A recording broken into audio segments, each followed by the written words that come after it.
el resto de unidades vienen estudiando lo que se refiere a la parte general, ¿no es cierto?, de la ley de sociedades en general. Podemos decir que se divide metodológicamente la ley en dos partes, una parte general y una parte especial. Una parte general, la cual contiene normas que son aplicables a todos los tipos societarios, que se van a ver recién en la regulación de la parte especial, que recién comienzan a dar en la clase siguiente. La unidad número 3, en esta primer parte, el primer punto, es la última, ¿no es cierto?, unidad en la cual se estudia esta parte general de la ley, que son aquellas normas que son aplicables a todos los tipos societarios. Esto estudiar varios puntos que fueron regulados en la 19.550 y que son regulados a partir de la sección C, a partir del artículo 89 y 93, en la cual se encuentra regulada la resolución parcial, y a partir del 94 y 100, la disolución. Vamos a ver que si bien estos institutos que nosotros vamos a estudiar hoy, en algunos casos se encuentra un punto de conexión, sobre todo en el caso de resolución parcial, disolución y la liquidación, pero después vamos a ver institutos que tienen su regulación en particular y que son distintos, es decir, que no vamos a estar hablando del mismo tema, pero sí respecto a la vida societaria que tiene este sujeto de derecho y cuáles son las cuestiones que se pueden suscitar a través de la vida societaria y cuáles son las herramientas con las que cuentan. Y por último vamos a ver cuál es la regulación que tienen las sociedades constituidas en el extranjero y cuáles son los requisitos que requieren poder actuar en nuestro país.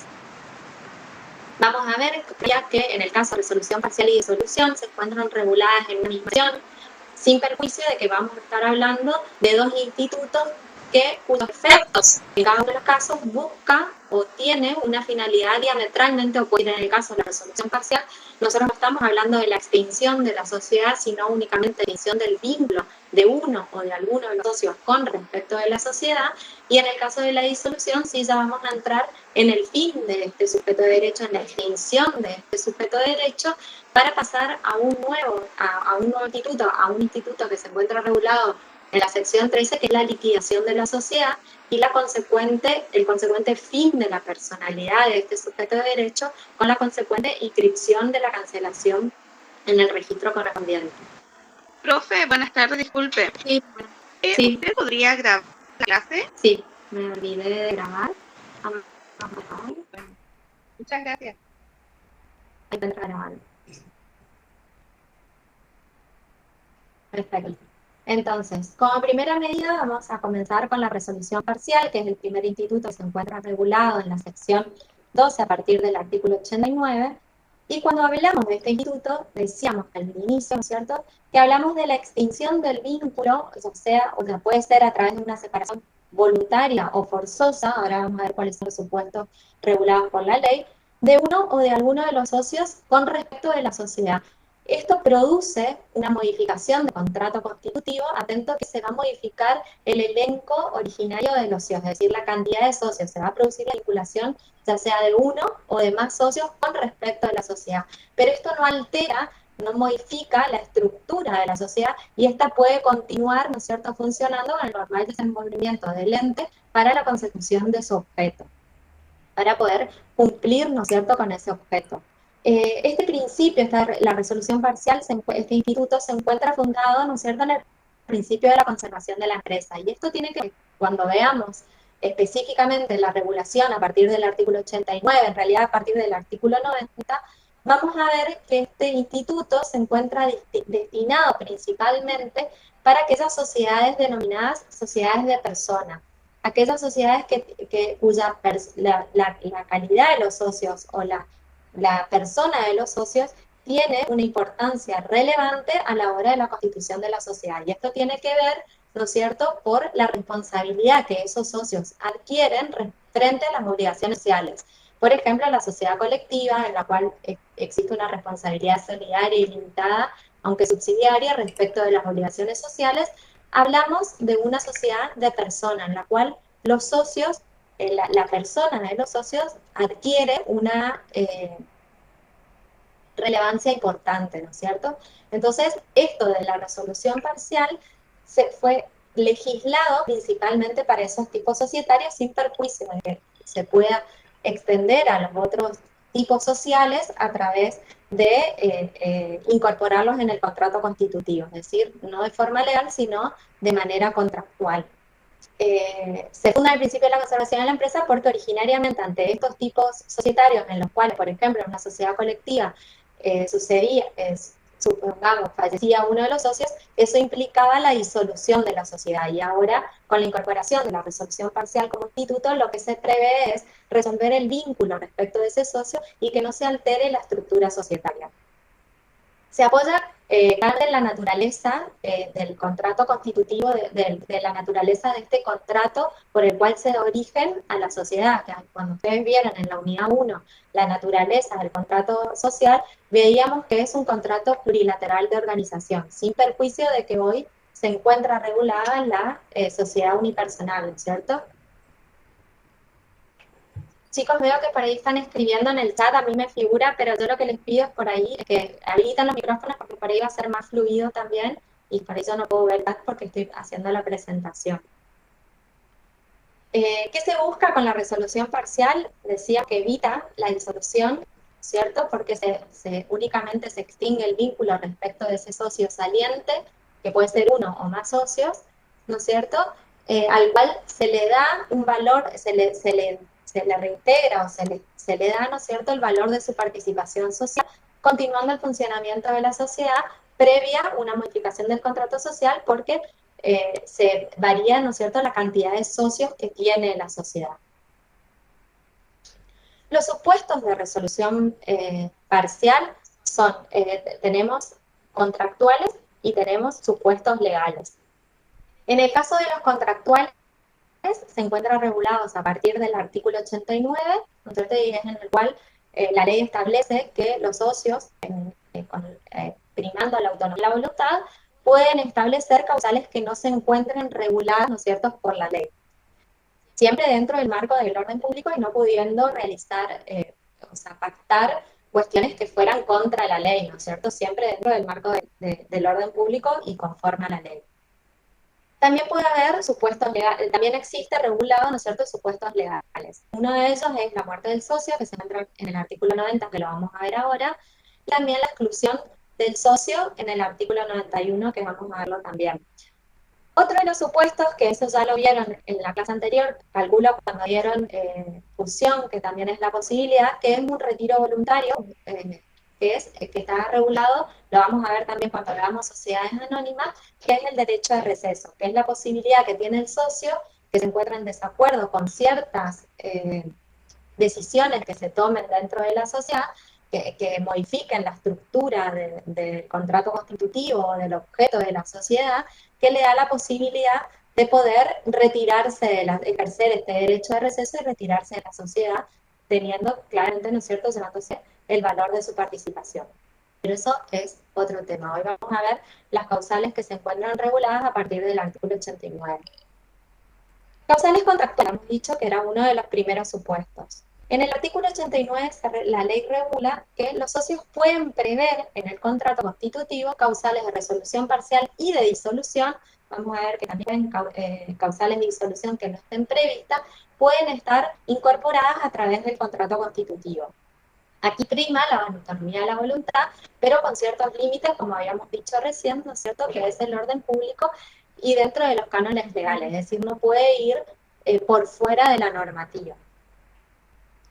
Son establecidas por los socios, los mismos socios son quienes establecen cuáles son las causales, como por ejemplo podría ser el retiro voluntario o cumplida una condición salir, ¿no es cierto?, de la sociedad. Y la posibilidad, de incluir, por ejemplo, el retiro voluntario. Dentro de las causales forzosas, la primera que se encuentra regulada, es decir, que operada esta causal de manera forzosa, la ley, salvo que se encuentre regulado de otra cosa en el contrato constitutivo, opera la resolución parcial del contrato.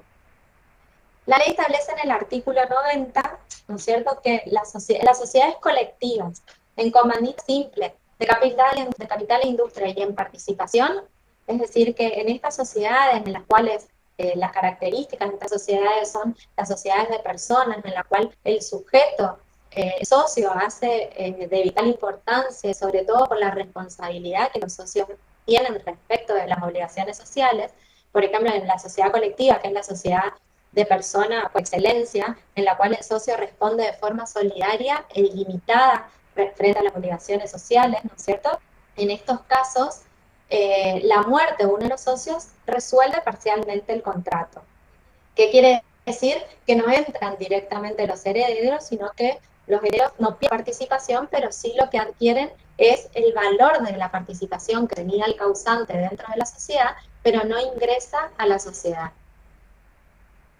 La ley prevé, sin embargo, ¿no es cierto?, que en las sociedades colectivas y en comandita simple, y acá deja de lado a las de capital e industria por la característica propia que tiene esta sociedad, la vamos a ver en particular más adelante, deja de lado a esa sociedad, ¿no es cierto?, es lícito y establece la licitud de poder pactar de que sus herederos continúen en la sociedad, es decir, muerto el socio, se incorpora a los herederos. De hecho, es lícito que se pueda pactar, por ejemplo, que uno solo de los herederos, esto sin violar la legítima, hablábamos de todas las cuestiones que contractualmente se pueden poner, siempre tienen que ser conforme a la normativa, ¿no es cierto?, se puede pactar que uno de los sujetos sea el que se incorpore a la ley en calidad de heredero.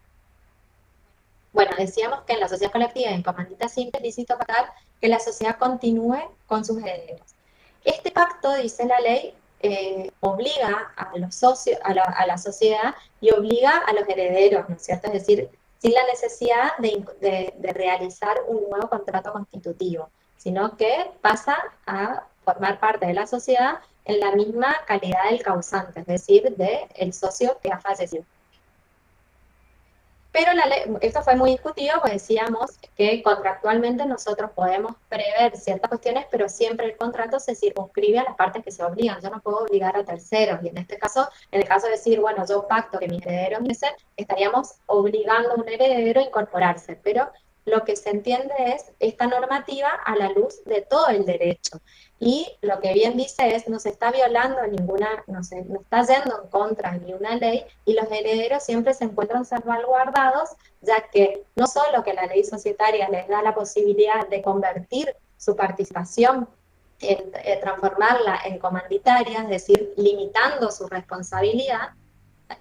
Les recordaba que en las sociedades colectivas ellos responden de forma solidaria y limitada, por ello acá se le da la posibilidad de transformar su parte en comanditaria limitando su responsabilidad, o bien siempre está la posibilidad, ¿no es cierto?, de rechazar la herencia, o bien aceptarla con beneficios de inventario, decir, bueno, no, yo no quiero formar parte de la sociedad, ¿no es cierto?, y en su caso, bueno, realizar los trámites correspondientes para adquirir la participación societaria y incorporarme a la sociedad. Profe, le hago una consulta. Sí. Entonces todo eso se decide una vez que el socio haya muerto, no antes, si el heredero quiere o no participar. No, siempre tiene que surgir del contrato constitutivo. En el caso de la sociedad colectiva, comandita simple, en el caso de la muerte de un socio, implica la resolución parcial del contrato. Eso es así como principio general. Existe la posibilidad de que los socios en el contrato constitutivo prevean la posibilidad de que ante la muerte de un socio no se resuelva parcialmente el contrato, sino que pueda ingresar los herederos. Pero eso tiene que estar pactado de antemano, porque si no está pactado, en estos tipos societarios se resuelve parcialmente el contrato social. No así, por ejemplo, en el caso de la sociedad de responsabilidad limitada o en el caso de las sociedades por acciones, que por las características propias de esas sociedades, que son sociedades de capital, se entiende que nacieron, sobre todo las sociedades por acciones, nacieron o tienen su origen para poder tener un elenco variable de socios, es decir, la gran cantidad de socios, la empresa grande, digamos, y que puede variar de socios. Por ello no están incluidos, ¿no es cierto?, como de manera forzosa la resolución parcial. En esos casos, la muerte de un socio lo que implica es que sus herederos van a adquirir esa participación societaria. ¿Y puede ser cualquier heredero o hay que dejar determinado cuál va a ser el heredero? Bueno, la ley lo establece, la ley establece que se puede pactar que se incorporen los herederos.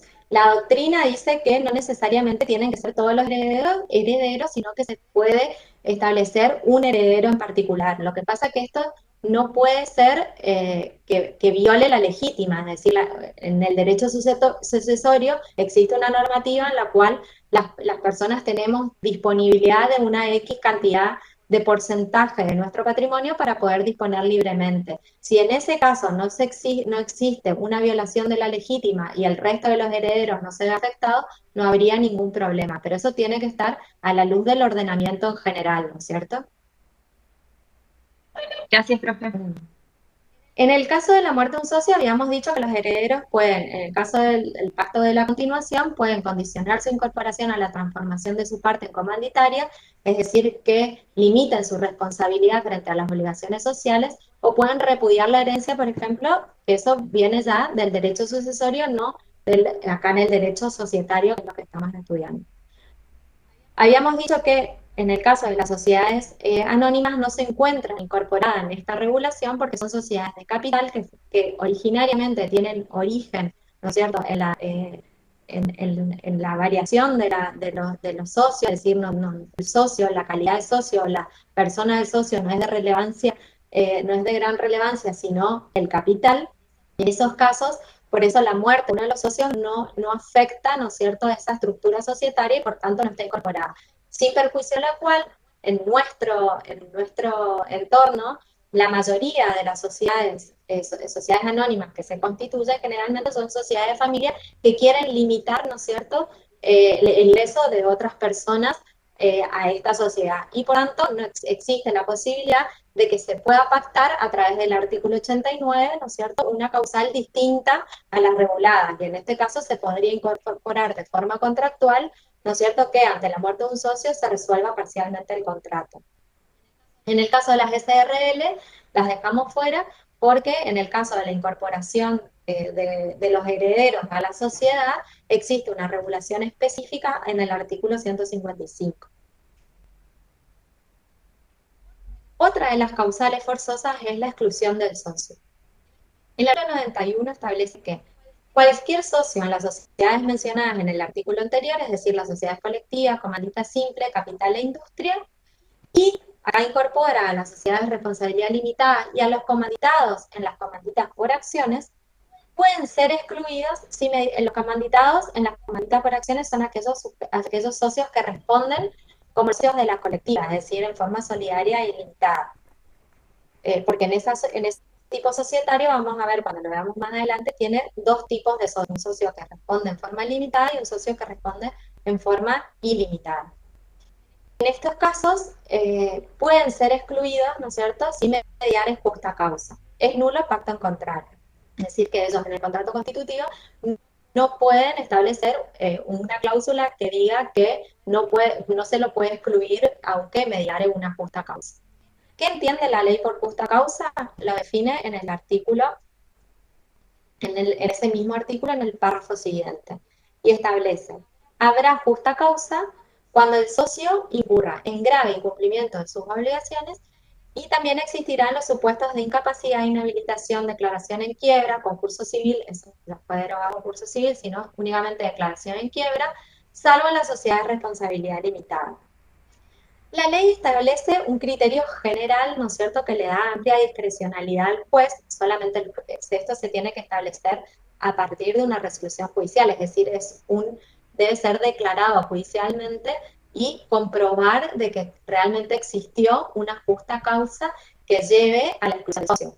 Sabemos que el socio tiene tanto derechos como obligaciones, y hay obligaciones que el socio se encuentra obligado, o valga la redundancia, obligado a cumplir. Por ejemplo, si puede ser causal de resolución dependiendo de la gravedad, porque acá hay una discrecionalidad que se le da al juez de determinar que ese incumplimiento es de una gravedad tal que pueda llevar a configurar la causal de exclusión del socio de la sociedad, por ejemplo, en el caso de la mora en la integración de los aportes, fuese una gravedad tal o que eso haya causado un daño tal respecto de la sociedad que lleve, ¿no es cierto?, a configurar la causal de exclusión de socio, o bien podría ser, por ejemplo, se me ocurre, a ver, por ejemplo, que el socio actuara en competencia con sociedad, competencia con esta sociedad, y que esto generara conflicto, ¿no es cierto?, con la sociedad. Bueno, esto se tendrá que determinar en un proceso en el cual se determina la exclusión de este socio. La ley, sin perjuicio de esa norma general, en la cual se tiene que determinar cuál es el grave incumplimiento de las obligaciones, también establece ciertos supuestos en los cuales, configurado ese supuesto, es causal de exclusión del socio. Por ejemplo, la incapacidad del socio, que el socio sea declarado incapaz, o una inhabilitación que pesara respecto del socio, la declaración en quiebra. Uno de los efectos de la declaración de quiebra es la inhabilitación del fallido, y por tanto, si estamos entre una sociedad, por ejemplo, de una sociedad colectiva, en la cual ese socio tiene que responder con su patrimonio personal frente a las obligaciones sociales, la quiebra de ese sujeto realmente afecta, ¿no es cierto?, el desenvolvimiento de esa sociedad, y por tanto se lo puede excluir. Esto si es que los socios lo requieren, invocan esta causal.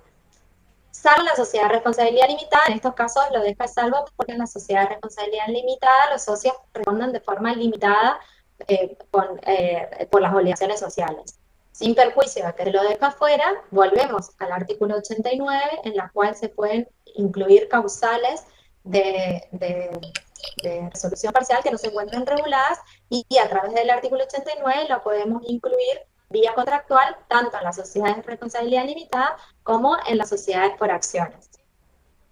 Es importante tener en cuenta que esa causal que genera la exclusión del socio tiene que ser sobreviniente, ¿no es cierto?, a la constitución de la sociedad o a la incorporación del socio, porque puede ser un socio que se haya incorporado con posterioridad. En esos casos, justo leí un mensaje, bueno, les pido a los que se están conectando que no utilicen el chat, que si es posible, habiliten el micrófono y entonces yo los escucho. La causal debe ser sobreviniente, es decir, que tiene que ser con posterioridad a la incorporación del socio o del contrato constitutivo. Si es originario, ya no importa una causal de resolución, no, ya no estamos dentro de la configuración de la resolución parcial del contrato constitutivo, sino un supuesto de nulidad del vínculo, que es otro supuesto. La extinción del derecho. En este caso, ¿no es cierto?, la exclusión del socio se encuentra, es un derecho que tienen tanto los socios como la sociedad, para apartar a ese socio de la sociedad y resolver parcialmente el contrato respecto del vínculo de ese socio con la sociedad. Ese derecho se extingue si no es ejercido en los 90 días siguientes a la fecha que se conoció el hecho justificativo de la separación. Es decir, por ejemplo, declarado en quiebra uno de los sujetos, si dentro de los 90 días de que los socios hayan tomado conocimiento de que ese sujeto entró en quiebra, se ha declarado la quiebra respecto de ese sujeto, prescribe, ¿no es cierto?, es un término de caducidad y ya no se puede ejercer ese derecho con posterioridad a esa fecha. Habíamos dicho que esto lleva una acción de exclusión, es decir, es un proceso en el cual el juez es quien debe declarar que existe una justa causa y que se lo va a excluir al socio de esta sociedad. Si la exclusión la deciden los legitimados para poder realizar esta acción son la sociedad o los socios. Esos son los legitimados, es decir, aquellos que pueden iniciar la acción de exclusión respecto de un socio. Si la acción la decide la sociedad, la acción se ejercía por su representante. Eso va a depender del tipo societario en el cual hablemos. Si hablamos de una sociedad colectiva, tendremos que ver en el contrato constitutivo si hubo designado un representante o bien cualquiera, o si ellos lo tienen de forma indistinta, es decir, todos los socios son representantes. O quién de los restantes socios designe, es decir, o el representante o bien a través de los socios pueden designar quién será quien va a ejercer esa acción de exclusión. En ambos supuestos puede disponerse judicialmente la suspensión provisoria de los derechos del socio cuya exclusión se persigue. Es decir, que se puede de forma cautelar, también en el mismo acto de pedir la acción de exclusión, solicitar se suspenda, ¿no es cierto?, los derechos respecto de ese socio. Si la acción es ejercida individualmente por uno de los socios, habíamos dicho que también es un sujeto legitimado del socio, se sustanciará con citación al resto a todos los socios, es decir, que se le corre traslado, se le notifica, se le corre vista al resto de los socios para que también puedan participar de este proceso, sean parte de este proceso. En el artículo 92 se encuentran regulados los efectos, y si bien la ley hace referencia a la exclusión, cuáles son los efectos de la exclusión del socio, es aplicable a todas las causas de resolución parcial, es decir, también es aplicable estos efectos en los casos de la muerte de un socio. La ley establece que el socio excluido tiene derecho a una suma de dinero que represente el valor de su parte a la fecha de la invocación de la exclusión, es decir, que se hace retroactivo a la fecha de la invocación de la exclusión en el caso de que haya que probar la causa que da origen a la exclusión del socio. En el caso de la muerte, a la fecha de la muerte del socio. En caso de la quiebra, a la fecha de la declaración de quiebra. Si existen operaciones pendientes, el socio participa en los beneficios y soporta las pérdidas. La sociedad puede retener la parte del socio excluido hasta concluir las operaciones en curso al tiempo de la separación. Es decir, existe la posibilidad de que la sociedad, si se encuentra en curso en un negocio que aún se encuentra en proceso y que aún no concluyó, puede retener esa parte, si le es indispensable, hasta concluir esa operación. En el supuesto del artículo 49, en el caso de los, cuando ustedes vieron respecto de los aportes que se pueden realizar en las sociedades, uno de los aportes que pueden realizar, sobre todo en el caso de las sociedades que estamos hablando, es aportes en especie, ¿no es cierto? Se pueden realizar aportes en especie, por ejemplo, bienes a nombre de la sociedad, ¿no es cierto? En ese caso, que el socio excluido hubiera realizado aportes en especie, no puede exigir la devolución de ese aporte si esta es indispensable para el funcionamiento de la sociedad. Por ejemplo, que haya aportado el inmueble, ¿no es cierto?, donde se desarrolla la actividad. Pero sí tiene derecho, ¿no es cierto?, a exigir que se le pague el valor de ese aporte en dinero. El socio excluido responde a los terceros por las obligaciones sociales hasta la inscripción. Esto es importante porque recién a partir de la inscripción de la exclusión del socio es oponible respecto de los terceros, es decir, que hasta la inscripción del contrato, de la modificación del contrato constitutivo en el registro, esto no es oponible hacia los terceros. El artículo 93 habla de las sociedades de dos socios. En las sociedades de dos socios, cuando procede la exclusión de uno de ellos, cuando hubiere mediado justa causa, con los efectos del artículo 92, que es el que hablábamos recién, el socio inocente asume el activo y pasivo sociales sin perjuicio de la aplicación de la 94 bis. Anteriormente, nosotros, antes de la sanción del Código Civil y Comercial de la Nación, que modificó la ley de sociedades, no existía la posibilidad de la sociedad de un solo socio, sino que siempre había sociedad a partir de dos o más socios. Sin perjuicio de eso, cuando uno de los socios quedaba, daba posibilidad, ¿no es cierto?, que en el término de 3 meses pudiera subsanar esa situación, cuando quedaba un solo socio.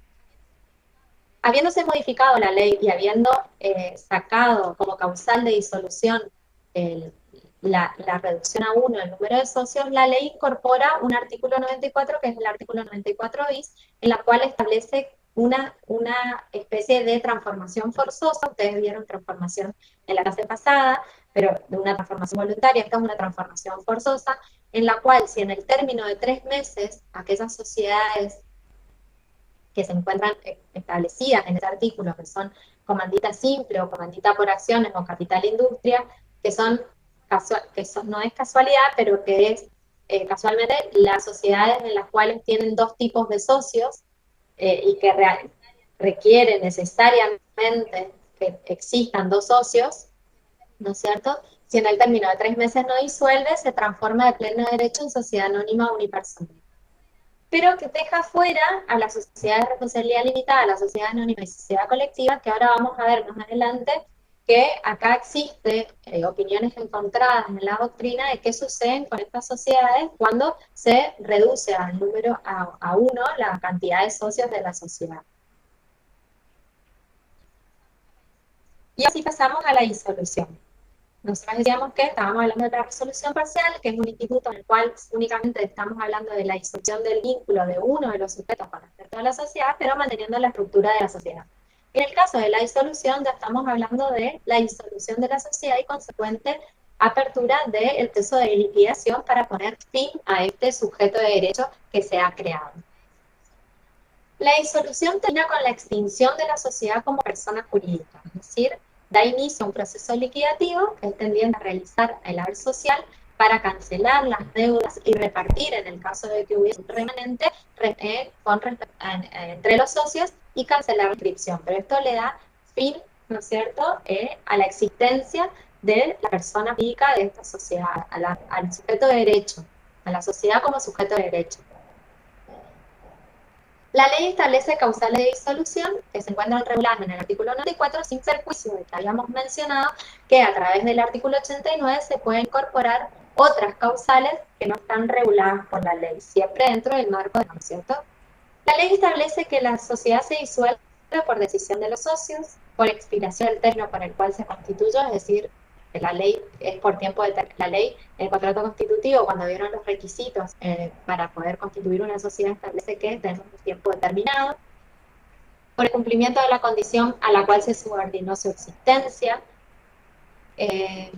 la confusión del objeto, es decir, se haya realizado el objeto de la sociedad o por imposibilidad sobreviviente de poder lograrlo, por pérdida del capital social. Esto en el pasado, con la ley 27.541, se suspendió por tiempo determinado, teniendo en cuenta la situación de emergencia que se estaba viviendo, y se encuentra suspendida sin perjuicio de que la misma ley en artículos siguientes da la posibilidad de poder subsanar esta causal de disolución y evitar con ello la liquidación de la sociedad. Por la declaración en quiebra, habíamos dicho que uno de los efectos de la declaración en quiebra es la disolución, en el caso de las personas jurídicas, es el fin de la existencia de la sociedad y por tanto debe disolverse y liquidarse. Por fusión, en los términos del artículo 82, ustedes vieron que en la clase pasada que existen, en el caso de la reorganización societaria y en el caso de la fusión particularmente, la sociedad se disuelve pero no se liquida. Por sanción firme, la cancelación de la oferta pública o de la cotización de sus acciones, la disolución podrá quedar sin efecto por resolución de asamblea extraordinaria reunida dentro de los 60 días, de acuerdo al artículo 44, cuarto párrafo. Eso es cuando, ¿no es cierto?, existe la cancelación de la oferta pública a los efectos del objeto de la sociedad. Por resolución firme, retiro de la autorización para funcionar, o si leyes especiales impusieron en razón del objeto. Y bueno, lo que había mencionado al principio, que corresponde incluir la voluntad de los socios, ¿no es cierto?, en el contrato constitutivo se puede establecer otras causas que no están reguladas por la ley. Y acá volvemos al artículo 94 bis, que habíamos mencionado hace ratito. Una de las causales, antes de la sanción del Código Civil y Comercial de la Nación, una de las causales de disolución de la sociedad era la reducción a uno del número de socios, porque no se encontraba contemplada la sociedad anónima unipersonal, no se encontraba la sociedad de un solo socio, sino siempre era uno o más socios para que hubiere sociedad, para que existiera la sociedad. El artículo 94 bis establece específicamente que la reducción a uno del número de socios no es causal de disolución, e impone la transformación de pleno derecho. Esta palabrita fue bastante debatida, ¿no es cierto?, de pleno derecho, porque ustedes vieron cuál es el proceso de transformación y cuáles son los requisitos que requiere para poder acomodar una sociedad en otra, ¿no es cierto?, en otra estructura societaria, que conlleva un montón de pasos que hace difícil que esto sea de pleno derecho, es decir, ipso iure, por el solo hecho de configurar esa causal, se transforme de pleno derecho en una sociedad anónima unipersonal que tiene características propias y que tiene una regulación propia. Pero la ley establece únicamente esta transformación forzosa para las sociedades en comandita simple y comandita por acciones y de capital e industria, que se transforma de pleno derecho en una sociedad anónima unipersonal. Si es que en el término de 3 meses no se decidiera otra cosa, por ejemplo, la incorporación de un nuevo socio, o bien la transformación voluntaria en otro tipo societario, o bien la disolución de la sociedad. Es decir, tiene la posibilidad de buscar otra alternativa, en el caso de que no lo hiciera, se transforma de pleno derecho en sociedad anónima unipersonal. Pero habíamos dicho que esto se encuentra, opera, ¿no es cierto?, respecto de determinadas sociedades, que son sociedades en las cuales la ley establece que tienen 2 tipos de socios para para la sociedad, dos clases de socio para la sociedad. En el caso de las sociedades colectivas, la sociedad de responsabilidad limitada y la sociedad anónima han quedado fuera de esta transformación forzosa. Y acá se abre el debate de qué sucede cuando, en el caso de estas sociedades que han quedado fuera de este artículo 94 bis, qué sucede cuando se reduce a uno el número de elenco de socios, ¿no es cierto? Porque la sociedad anónima, la sociedad unipersonal, únicamente se encuentra regulada en la ley a través de la sociedad anónima unipersonal, es decir, que no hay una sociedad colectiva unipersonal o una sociedad de responsabilidad limitada unipersonal o una sociedad anónima, bueno, sí, justamente la que hay, sociedad anónima unipersonal.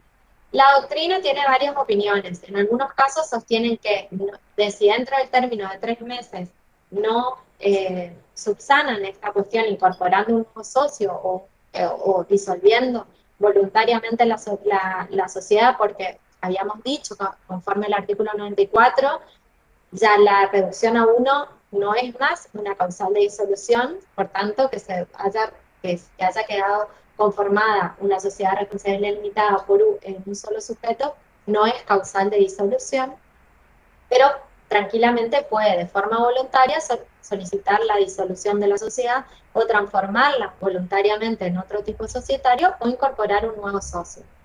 Algunas doctrinas dicen que no operada una de estas opciones o no optada una de estas opciones que tiene el socio, en el caso de continuar operando esta sociedad con un solo socio, entraría a formar parte dentro de las sociedades de la sección cuarta.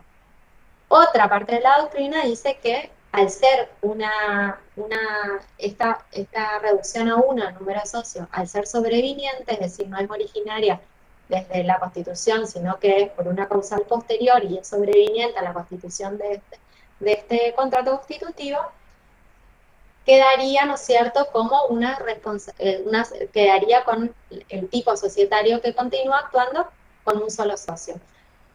Muy discutida en la doctrina en estos casos, y la mayoría de los doctrinarios recomiendan que ante esta situación a ese sujeto de la sociedad anónima o una sociedad de responsabilidad limitada que se reduce a un número de socios, optar por incorporar o bien voluntariamente transformarse en sociedad anónima unipersonal si quiere continuar actuando o operando con un solo socio.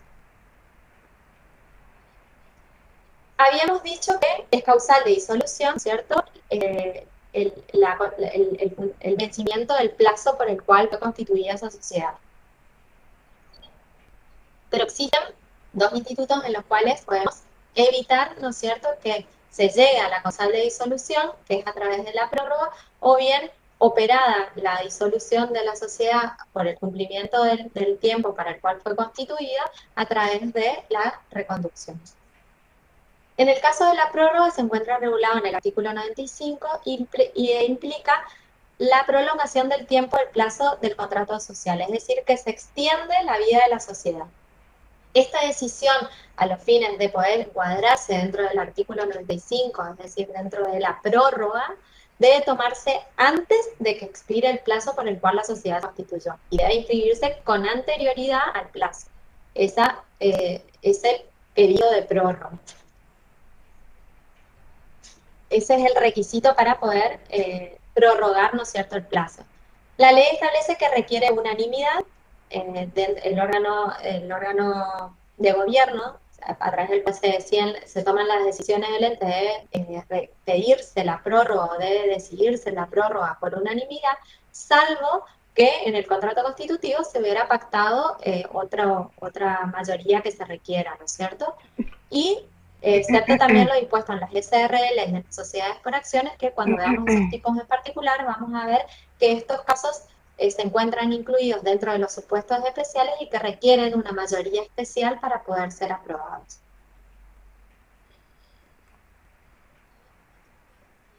Habíamos dicho que si es previo al vencimiento del plazo estamos en la prórroga de la sociedad. Pero en caso de que se haya vencido el plazo, el otro instituto, que también está fundado en el principio de conservación de la empresa, es la reconducción del contrato social. Se refiere a la continuación del contrato social una vez vencido el plazo. Es decir, lo que tiende a hacer es revertir los efectos de la disolución, es decir, porque una vez operado el vencimiento, comenzamos con este proceso de disolución que era lo que estábamos estudiando.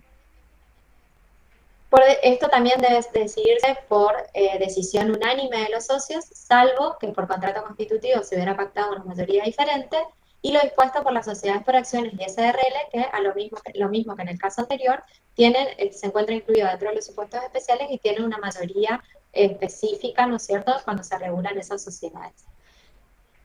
Debe ser previo a la inscripción del nombramiento del liquidador. Ahora vamos a ver que, producida la disolución, se abre un proceso de liquidación en la cual se debe nombrar a un liquidador, y esto, para los efectos de la reconducción y para esas mayorías que requieren, que mencionábamos recién, requiere que esto sea pedido, ¿no es cierto?, previo a la inscripción del nombramiento del liquidador. Si es posterior a la inscripción del liquidador, requiere unanimidad de los socios, es decir, la voluntad unánime de los socios, sin distinción de los tipos sociales, es decir, para todas las sociedades es lo mismo. Habíamos dicho que una causal de disolución también es la pérdida del capital, sin perjuicio de lo cual el artículo 96 da también otra solución, que en el caso de pérdida del capital, la disolución no se produce si los socios de común acuerdo, ¿no es cierto?, deciden reintegrar el total o parcial o aumentar el capital social, ¿no?, de la sociedad. Con eso evitarían los efectos de la disolución. Cuando la disolución sea declarada judicialmente, la sentencia tendrá efecto retroactivo al día que tuvo lugar de la causa generadora. Tenemos que tener presente que hay algunas causales de disolución que operan por el solo hecho de configurarse y hay otras que deben ser probadas y que requieren una declaración judicial. La disolución de la sociedad se encuentra o no constituida regularmente, pero surte efecto respecto de los terceros en la inscripción registral previa publicación en su caso. Los administradores, con posterioridad al vencimiento del plazo de duración de la sociedad o acuerdo de la disolución o declaración de haberse comprobado alguna de las causales de disolución, solo pueden atender asuntos urgentes y deben adoptar las medidas necesarias para iniciar la liquidación. Esto en cuanto a las facultades que tienen los administradores, es decir, únicamente se pueden abocar a atender cosas urgentes y tomar las medidas necesarias para ya comenzar el proceso de liquidación de la sociedad. Cualquier operación que realicen en contrario a esta normativa se los hace responsables solidaria y limitadamente respecto de los socios y de los terceros. Las causales de disolución, esto es otra también forma de reactivación de la disolución, ¿no es cierto?, que puede ser, al igual que la reconducción, ¿no es cierto?, puede, a través de la decisión de los socios, eliminar la causa que dio origen a la causal de disolución. Si existe una viabilidad económica y social de la subsistencia de la actividad de esa sociedad, se puede, ¿no es cierto?, reactivar esta sociedad. En caso de duda sobre la existencia de una causal de disolución o no, siempre se va a estar a favor de la subsistencia de la sociedad. Y esto tiene, ¿no es cierto?, fundamento en el principio de conservación de la empresa, que lo vamos viendo en toda la regulación de la Ley General de Sociedades, que también lo vamos a ver cuando estudiemos concurso. No. Liquidación de las sociedades. Ya estamos en el proceso que se abre, ¿no es cierto?, una vez configurada una de las causales de disolución, comienza el proceso de liquidación, que es la etapa de la vida societaria en la que se desarrollan aquellos actos tendientes a hacer líquido sus activos, convertirlos en efectivo, ¿no es cierto?, para cancelar el pasivo del ente y luego, si queda un remanente, poder distribuirlo entre los socios, en función de las normas de distribución que ya sea a través del tipo societario o a través del contrato constitutivo. Es importante esto. La personalidad de la sociedad en liquidación. Mantiene la sociedad conforme al artículo 101, y dice que la sociedad en liquidación conserva su personalidad al solo efecto de la liquidación. Es decir, que únicamente esa sociedad puede realizar actos tendientes a la liquidación y no otros actos relativos a la consecución del objeto, por ejemplo. Es decir, eso ya no puede realizarlo, sino solamente actos tendientes a la liquidación de la sociedad. El órgano encargado de la liquidación, en principio, es la liquidación está a cargo del órgano de administración, salvo que exista una estipulación contraria en el contrato constitutivo, salvo en el caso de la quiebra, porque vamos a ver que uno de los efectos de la quiebra es que la representación, el patrocinio, digamos, que quien continúa en juicio, ¿no es cierto?, respecto del fallido va a ser el síndico, tiene la pérdida procesal, ¿no es cierto?, el fallido, un conflicto entre los socios, en ese caso se puede nombrar un liquidador judicial, la disolución por nulidad del contrato social, también en ese caso se puede nombrar un liquidador judicial. Configurado algunos de los supuestos anteriores y que se deba nombrar, por ejemplo, liquidador, pueden ser nombrados a través de la mayoría que requiere, una mayoría de los votos, ¿no es cierto? Una vez que se haya iniciado ese proceso de liquidación. No designados a liquidadores, se puede solicitar, ¿no es cierto? Cualquiera de los socios puede solicitar al juez que se designe o bien que se realice una nueva elección. El nombramiento del liquidador debe inscribirse en el registro público de comercio, y esto es a los efectos de proteger los intereses de los terceros. La remoción también se puede remover a los liquidadores y se puede remover por las mismas mayorías con las cuales se designó, y siempre en esos casos también debe haber justa causa, se debe invocar justa causa para remover, y en el caso de la remoción también debe ser inscrita en el registro. La facultad y los derechos del liquidador. Una de las obligaciones que tiene el liquidador es ejercer la representación de la sociedad y realizando los actos tendientes a la liquidación. Recordemos que tiene una personalidad limitada que únicamente puede realizar actos tendientes a la liquidación de la sociedad y puede percibir una remuneración. ¿Cuáles son las obligaciones del liquidador? Debe confeccionar un inventario y balance inicial. Esto es importante porque a partir de ese inventario y balance inicial los socios pueden saber con qué patrimonio cuenta la sociedad y poder ejercer su derecho de control respecto del mismo.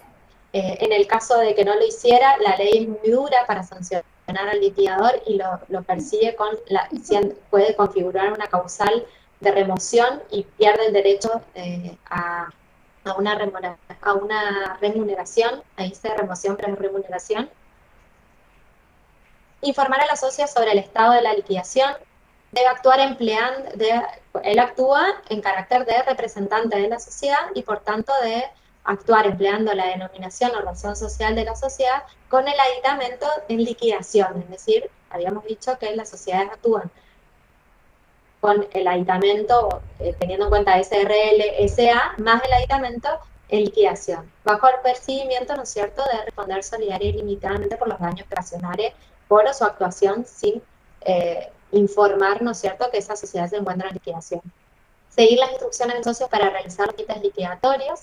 En cuanto a cuando los fondos son insuficientes para satisfacer las deudas, están obligados a exigir a los socios contribuciones debidas. Por ejemplo, en el caso de los aportes, aquellos aportes que faltan integrar, ¿no es cierto?, pues tiene la obligación de exigir a los socios que los integren. Puede también hacer una partición parcial entre socios, siempre y cuando se encuentren garantizadas las obligaciones sociales. Debe actuar, esto es importante, debe actuar con lealtad y con la diligencia un buen hombre de negocio. Se aplica el artículo 58, que es aplicable a los administradores de las sociedades. Vamos a ver que la ley le aplica, ¿no es cierto?, la regulación en todo lo que es la regulación de los administradores y se le aplica a los liquidadores. Debe confeccionar el balance final con proyecto de distribución una vez extinguido el pasivo social. Reembolsar las partes del capital de los socios y distribuir el excedente. Y lo más importante es debe realizar la cancelación de la inscripción en el registro público, porque recién a partir de allí esto es oponible a los terceros. Y esto es importantísimo. Responsabilidad de los liquidadores. Las obligaciones y responsabilidades liquidadores se rigen por las disposiciones establecidas para los administradores en todo en cuanto no esté impuesta en esta sección. Es decir, que les es aplicable todo lo que nosotros venimos estudiando en esta sección y a su vez también les son aplicables las normas que regulan respecto de la responsabilidad de los administradores.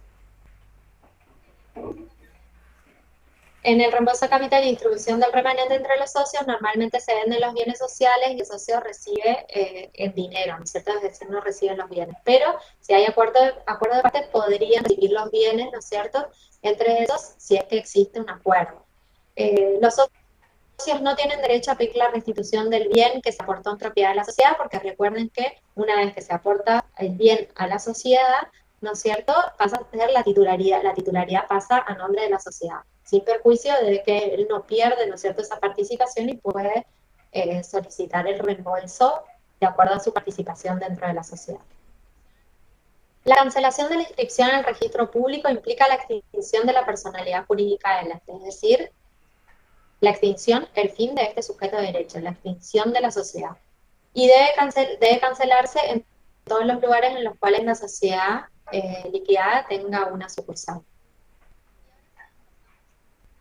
Y ahora sí, pasamos a otro instituto totalmente distinto de lo que veníamos viendo. Nosotros vimos, ¿no es cierto?, en la resolución parcial, la resolución del vínculo de uno de los sujetos, la disolución de la sociedad y la consecuente apertura de este proceso de liquidación para cancelar la inscripción en el registro y darle fin a esta persona jurídica. Ahora vamos a ver un instituto distinto, ¿no es cierto?, que tiene una finalidad diferente, que es la intervención judicial. La ley instaura esta medida, ¿no es cierto?, teniendo en cuenta la protección del interés tanto de la sociedad como de los socios de la sociedad. Y lo pone como una medida cautelar al alcance de la sociedad y de los socios ante el grave incumplimiento de las obligaciones por parte de los administradores. Y hago hincapié en que es una acción de naturaleza societaria y que los terceros no tienen la posibilidad de solicitarla como medida cautelar, sino que ellos tienen otras herramientas a través del derecho común. Esta herramienta que se encuentra acá es de protección de los socios y de la sociedad. El artículo 113 establece cuándo procede esta medida cautelar frente al incumplimiento o el grave incumplimiento por parte de un administrador que vaya en perjuicio de la sociedad o el derecho de los socios. Cuando él o los administradores de la sociedad realicen actos o incurran en omisiones que pongan en peligro grave, y esto también debe demostrarse, ¿no es cierto?, procederá a la intervención judicial como medida cautelar con los recaudos establecidos en esta sección, sin perjuicio de aplicar las normas específicas para los distintos tipos societarios, es decir, ya sea un SA, un SRL, etcétera, en el caso, por ejemplo, la decisión tenga que ser adoptada a través de una mayoría determinada, etc. El peticionante, que el legitimado es un socio, solo puede ser el socio o socios, o en su caso un órgano controlador, como por ejemplo Inspección General de Justicia, debe acreditar su condición de socio. La existencia de peligro, es decir, el peligro debe estar acreditado, la verosimilitud del derecho por el cual se está requiriendo esta medida cautelar, y la gravedad. Y también debe probar que agotó todos los recursos establecidos en el contrato social para una situación de esta. Es decir, por ejemplo, en el caso de que haya pedido la remoción del administrador, etc. Un leche, yo quiero. Y se promovió una acción de remoción. Esto es importante, que tiene que estar promovida la acción de remoción del administrador y haber agotado todas las instancias que el contrato constitutivo establece para una situación de estas características para poder solicitar la medida de esta naturaleza. Tiene carácter restrictivo, únicamente un juez puede otorgarla, tiene que ser a través de una sentencia, tienen que tener en cuenta que al ser una medida cautelar, lo que se hace es presentar estableciendo que existe un peligro, la verosimilitud del derecho, y el juez dicta una sentencia sin que la otra parte tome intervención hasta ese momento, sino que se le haga intervención justamente con la sentencia y después se tendrá que probar si esa medida cautelar fue solicitada o no conforme a derecho, teniendo en cuenta que la acción principal es la acción de remoción del administrador. Solo el juez puede decretar la intervención de la sociedad y la legitimación activa está en cabeza de él o los socios ante la acción u omisión de los administradores en el cumplimiento de su función. Las clases de intervención que pueden existir, es decir, esto se solicita como una medida cautelar, y las clases de intervención que pueden solicitarse pueden ser que se designe a un veedor, únicamente un veedor, ¿no es cierto?, en el cual este tendrá funciones de contralor y de vigilancia, es decir, controlar cuáles son las acciones que llevan adelante los administradores, pero sin intervenir en la administración, únicamente controla. Puede solicitarse también, esto va a depender de la gravedad de la situación que se esté alegando para solicitar la intervención de la sociedad. Puede ser también que se designe a uno o varios coadministradores, ¿no es cierto?, en el cual aquí sí ya hay una intervención mayor por parte de este interventor que va a compartir la administración con el órgano intervenido, es decir, va a participar ya de la administración. O se puede solicitar también, ¿no es cierto?, la intervención de uno o varios administradores. Acá la designación es el reemplazo total del órgano intervenido.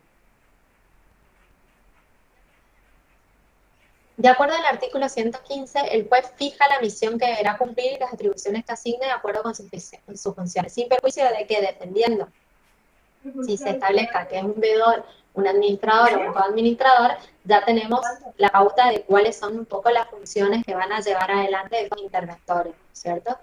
Pero lo que la ley establece es que el juez no le puede atribuir funciones mayores a las que son otorgadas a los administradores conforme a la ley o que fueran atribuidas por contrato constitutivo. Se debe establecer esa intervención por un tiempo determinado, es decir, no puede ser indefinida la intervención. Solo puede ser prorrogado si mediante una información sumaria de su necesidad, es decir, tiene que tener una justa causa para poder prorrogar esa sociedad. Se le requiere al peticionante, como toda medida cautelar, ¿no es cierto?, que preste una contracautela. ¿Esto qué significa? Que tiene que dar cierta garantía, ¿no es cierto?, de que el pedido que está realizando es un pedido conforme a derecho, y en el caso de que no prosperara, por ejemplo, en el caso de la acción de remoción, en el caso de la acción de remoción de ese administrador, no se comprobara que se hubiera realizado algún acto grave, ¿no es cierto?, que configurara la causal de remoción, en esos casos el sujeto peticionante tiene que cubrir, ¿no es cierto?, tiene que hacerse responsable por los perjuicios ocasionados y las costas del proceso. Habíamos dicho que al ser una medida cautelar de esta medida que se solicita de intervención no se le corre traslado al administrador, sino que se dicta sentencia, pero esta sentencia sí es notificada al administrador y el administrador puede apelar. Lo que la ley establece que esa resolución es apelable con efecto devolutivo, lo que implica que no suspende la resolución del juez que dicta la intervención de la sociedad hasta tanto se resuelva, ¿no es cierto?, en el caso de las sociedades extranjeras, también pasamos a otro proceso, a otro instituto totalmente diferente. La ley establece cuáles son los requisitos que le requiere a las sociedades extranjeras para poder actuar en el país. Y las divide en aquellas sociedades extranjeras, ¿no es cierto?, que realizan actos aislados o aquellos que realizan actos habituales dentro del país. En el artículo 118 establece un principio general en el cual se dice que las sociedades constituidas en el extranjero se rigen en cuanto a su existencia y forma respecto a las lugar de su constitución. Y la ley divide en aquellas sociedades constituidas en una jurisdicción distinta, ¿no es cierto?, que realice actos aislados y le da la posibilidad de realizar actos aislados sin necesidad de inscribirse, ¿no es cierto?, y estar en juicio, o aquellos que realicen ejercicio habitual dentro de la República. Aquellos que realicen ejercicio habitual les da una serie de requisitos para poder actuar. Por ejemplo, deben acreditar la existencia de la sociedad, fijar un domicilio acá en la República, porque todas las cuestiones relativas que se puedan notificar van a ser notificadas a ese domicilio aquí en la República, y en el caso, supongamos que quisieran establecer una sucursal, también deberán inscribirla. Designación de una persona a su cargo, y también existe la regulación respecto a aquellas sociedades cuyo principal objeto, si bien están constituidas en el extranjero, su principal objeto es desarrollar aquí en la Argentina, lo cual la ley le requiere que se inscriban acá en la Argentina. En aquellos casos en los cuales aquella sociedad que deba inscribirse acá para poder actuar y realizar el ejercicio habitual de su objeto, ¿no es cierto? Y en el caso de que el tipo societario del cual se va a inscribir es un tipo desconocido para la regulación argentina, la ley establece, que eso lo tiene que determinar un juez, ¿no es cierto? La ley establece que se le van a requerir las mayores, o sea, el mayor requisito que se requieran acá respecto de la sociedad. Entonces hablamos de la mayor requisito que se establecen son respecto de las sociedades anónimas. Y en el caso de que quisiera constituir una sociedad acá en la Argentina, sí se le van a requerir, además de estos requisitos que tienen, ¿no es cierto?, que adopte uno de los tipos societarios regulados en la ley. El mayor conflicto que se presenta son aquellas sociedades, ¿no es cierto?, que no realizan o que no enuncian realizar un ejercicio habitual dentro de la sociedad, porque ahí se les requiere esta serie de requisitos que nosotros veníamos mencionando, sino que el problema se presenta con aquellas sociedades que denuncian realizar actos aislados en la sociedad y no se inscriben correctamente sin perjuicio de estar realizando actos que se consideran un ejercicio habitual. Si bien la ley no dice nada, Inspección General de Justicia estableció varias resoluciones a través de IGJ, ¿no es cierto?, normativas que son aplicables sobre todo en la provincia de Buenos Aires, ¿no es cierto?, en la cual de manera, a través de una resolución, regulan o establecen un registro para que esas sociedades, al momento de realizar esos actos, registren cuáles son los actos aislados, para poder tener mayor control respecto a estos tipos societarios y que no se viole o no sean utilizados para violar la ley. Pero bueno, esos son los institutos, ¿no es cierto?, que hoy nos tocaba desarrollar. No sé si tienen alguna pregunta al respecto, estamos en término, quedamos justo, la verdad que yo pensé que no íbamos a terminar, porque era largo. Así que no sé si tienen alguna pregunta. ¿No? No, profe. Sí. No, profe. ¿No? Bueno, espero haber sido lo más claro posible porque eran muchos institutos distintos cada uno. Espero no haberlos confundido. Y bueno, siempre va a quedar habilitado el foro. Cualquier consulta que tengan respecto de las unidades que se dieron hoy, bueno, quedan bienvenidos a preguntar en el foro. Así que bueno, me despido. Pasar su PowerPoint. ¿Cómo? Va a pasar las filminas que estaba usando. Bueno, vamos a subir la filmina. Profe, ¿hasta cuándo está abierto el foro? El foro está abierto hasta el viernes, al igual que los de la semana pasada, que el viernes es el trabajo práctico. Gracias, profe. El foro queda abierto de esta manera a los efectos de que sea más organizado. Si tienen alguna pregunta con posterioridad, no hay ningún problema en que la hagan. Es a los efectos de organizar. Profe, el trabajo práctico va a ser de todas las clases que dimos, desde el trabajo práctico anterior. Claro, es de administración, transformación y de resolución parcial y disolución. Son los temas que quedaron pendientes antes del fin de semana largo. También entra la unidad 2 y 3. Trabajo práctico, profe. Claro.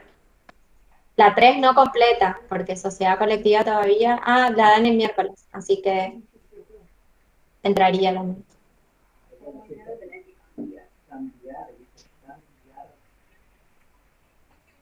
¿Alguna pregunta más? profe, una pregunta. ¿A qué se refiere con actos aislados? ¿Podría dar un ejemplo?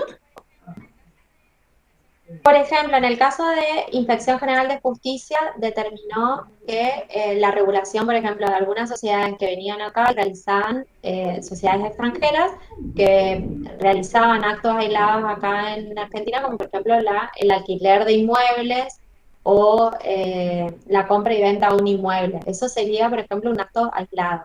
No hay ningún problema de que venga esa sociedad y como sujeto de derecho pueda adquirir un bien. Pero si es una sociedad que se dedica a la compra y venta de inmuebles y no realiza un acto aislado, sino que se dedica a realizar eso y realiza varias compraventas, ya estaríamos hablando de un acto habitual, ¿no es cierto? Y no de un acto aislado como de acuerdo a la ley. que ya requiere una registración, ¿no es cierto?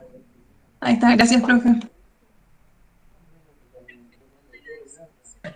Profe, dentro de la disolución, ¿por qué había dicho que la disminución del capital social era una de las causas? O no era, mejor dicho, una de las causas. No es la disminución del capital social, sino que no tenga, o sea, la pérdida del capital social. La pérdida total del capital social es una causal de disolución. El capital social es la garantía de los terceros, es de la garantía del crédito de los terceros, ¿no es cierto? Garantía del patrimonio de los terceros. Es la prenda común de los acreedores. Por eso es importantísimo el capital social. Si pierde el capital social, que aparte el capital social justamente está conformado para la consecución del objeto de la sociedad. Si yo no tengo el capital social, no puedo cumplir con o lograr el objeto de esa sociedad. Por eso es una causal de disolución. Pero existe la posibilidad, la ley da la posibilidad que ante la pérdida total del capital social, existe una posibilidad de subsanarlo, como por ejemplo que los socios de común acuerdo digan, establezcan la restitución de ese capital social o decidan aumentar, por ejemplo, el capital social haciendo un desembolso.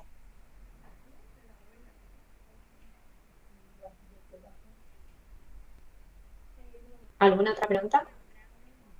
Con respecto al práctico, ¿va a ser múltiple choice también o nos van a dar casos en algún momento?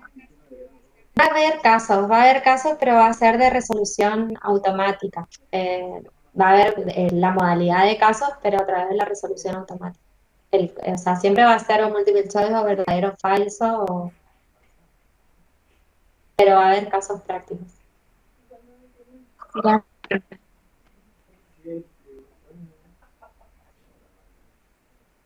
Hola. Sí. Tengo una pregunta sobre la resolución parcial. Sí. ¿Por qué se le da distinto tratamiento a las sociedades anónimas, por un lado, a las sociedades con mandita de capital e industria por el otro, y a la sociedad colectiva de responsabilidad limitada por el otro? Sociedad colectiva de responsabilidad limitada, no, sino que la resolución parcial en la ley está establecida para aquellas sociedades que son denominadas de personas, que son aquellas sociedades, por ejemplo, las sociedades colectivas, la de capital e industria, las sociedades en comandita simple, en las cuales, en el caso de las sociedades colectivas, los socios responden de forma solidaria e ilimitada, aunque subsidiaria, frente a las obligaciones sociales. Eso significa que esos socios, frente al patrimonio insuficiente por parte de la sociedad para poder responder por sus obligaciones, responden con su patrimonio personal, ¿no es cierto? Es decir, van a responder por las obligaciones sociales con su patrimonio personal ante la insuficiencia del patrimonio de la sociedad. Esto hace que esas personas, los sujetos que conforman las sociedades colectivas, tengan vital importancia. No es lo mismo que yo esté asociada o que yo realice actos como tercero con un sujeto de derecho que yo sé que es insolvente, o con un sujeto solvente, o que la persona que está detrás de los socios que se encuentran dentro de esa sociedad son sujetos solventes, va a ser diferente. Lo mismo pasa entre los asociados, no es lo mismo que yo sea socio con una persona solvente o una persona insolvente cuando, llegado el caso, vamos a tener que responder con nuestro patrimonio personal. Eso hace que esas sociedades tengan tintes personalistas, es decir, las personas que forman parte de esa sociedad tienen vital importancia, no así en el caso de la sociedad de responsabilidad limitada o las sociedades por acciones en las cuales limitan su responsabilidad a los aportes realizados y por tanto es indistinto quién sea sujeto de esa sociedad porque no va a responder con su patrimonio personal, sino hasta lo que se comprometió en el momento de incorporarse a la sociedad o en el contrato constitutivo. Entonces la ley establece para las sociedades personalistas que ante la muerte de un socio, ¿no es cierto?, o en el caso de la exclusión del socio, esas son causales de resolución parcial del contrato constitutivo. Se disuelve el vínculo respecto de ese socio. Eso opera de forma automática ante la configuración de ese supuesto.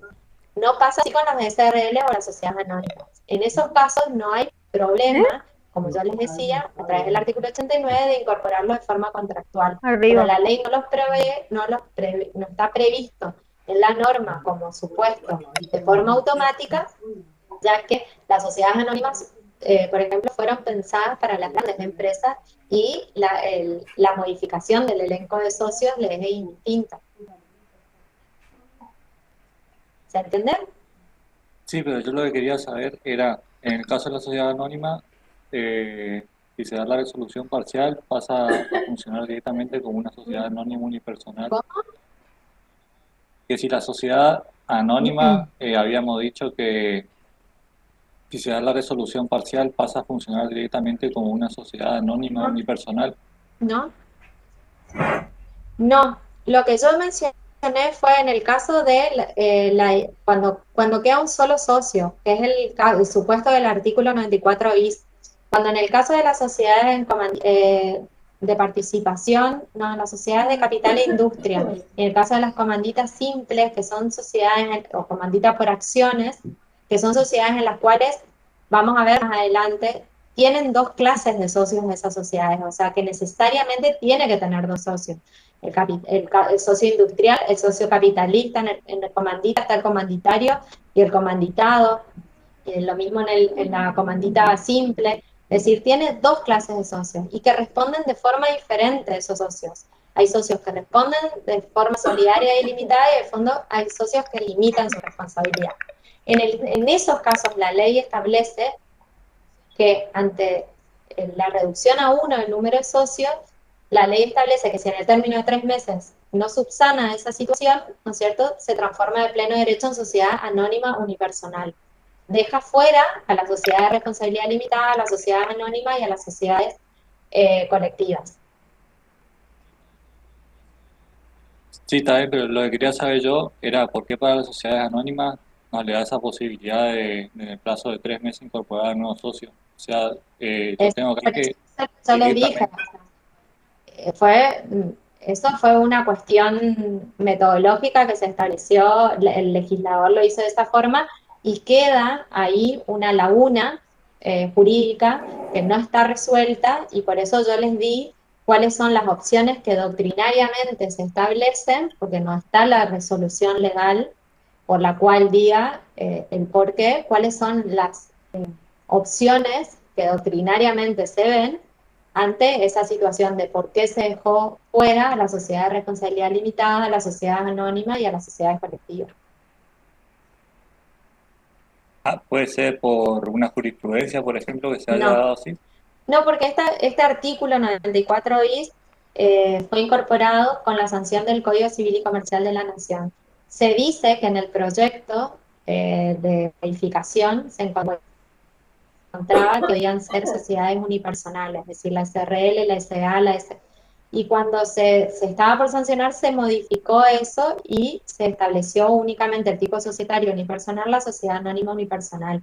Y se configuró respecto a la transformación de pleno derecho, respecto únicamente a estas sociedades que tienen dos clases de socios. Pero no se explica bien el por qué se dejó afuera al resto de las sociedades y por eso existe una laguna jurídica en la cual no tengo una respuesta para darte, sino a través de la jurisprudencia se podrá dar, pero todo queda sujeto a la discrecionalidad después del juez. Por eso yo les decía, los doctrinarios dan un montón de opciones, pero siempre se recomienda que en el caso de una sociedad de responsabilidad limitada o una sociedad una sociedad anónima que se reduce a 1 el número de socios, no quede actuando o operando con un único socio, porque si bien tiene opciones de o ser incorporada a través de las sociedades de la sección cuarta, o bien podría decirse que continúa operando porque ya no es una causal de disolución, opere como sociedad anónima unipersonal sola, así sea una SRL, una SRL unipersonal, podría tener conflictos, y de hecho seguramente los va a tener, que para evitarlos es recomendable o subsanar esa situación o bien transformarse de forma voluntaria. No es que le prohíbe, lo puede hacer de forma voluntaria, lo dejó fuera de la transformación forzosa.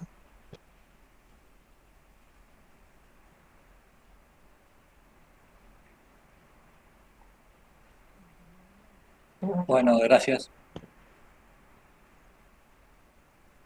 Bueno, si no hay más preguntas, terminamos, nos estamos llegando a las 6. Bueno, profe, muchas gracias. Profe.